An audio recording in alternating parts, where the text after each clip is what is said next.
বিশ্বকাপে আর্জেন্টিনা হারাতে যারা যারা মন খারাপ করছিলেন, মন খারাপ করার কোনো কারণ নাই, কারণ বিশ্বকাপের ফাইনাল ম্যাচটা বাতিল করা হয়েছে। হ্যাঁ, 20 জুলাইয়ের বিশ্বকাপের ফাইনাল ম্যাচ মানে আর্জেন্টিনা ভার্সেস স্পেনের ম্যাচটা বাতিল করা হয়েছে। ওই ম্যাচটা পুনরায় অনুষ্ঠিত হবে। বাতিলের কারণ, ফুটবল হলো দুই দলের খেলা। এইবার ফাইনালে খেলছে তো মাত্র এক দল, আর এক দল তো বলই পায় নাই। তাই ম্যাচটি বাতিল করা হয়েছে, ম্যাচটি পুনরায় আবার অনুষ্ঠিত হবে। এই বিষয়ে আরো বিস্তারিত জানতে আমাদের ওয়েবসাইটটি ভিজিট করুন www.120minute0shotongolpost.com। বিশ্বকাপে আর্জেন্টিনা হারাতে যারা যারা মন খারাপ করছিলেন, মন খারাপ করার কোনো কারণ নাই, কারণ বিশ্বকাপের ফাইনাল ম্যাচটা বাতিল করা হয়েছে।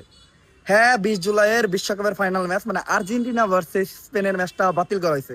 ওই ম্যাচটা পুনরায় অনুষ্ঠিত হবে। বাতিলের কারণ, ফুটবল হলো দুই দলের খেলা। এইবার ফাইনালে খেলছে তো মাত্র এক দল, আর এক দল তো বলই পায় নাই। তাই ম্যাচটি বাতিল করা হয়েছে, ম্যাচটি পুনরায় আবার অনুষ্ঠিত হবে। এই বিষয়ে আরো বিস্তারিত জানতে আমাদের ওয়েবসাইটটি ভিজিট করুন www.120minute0shotongolpost.com।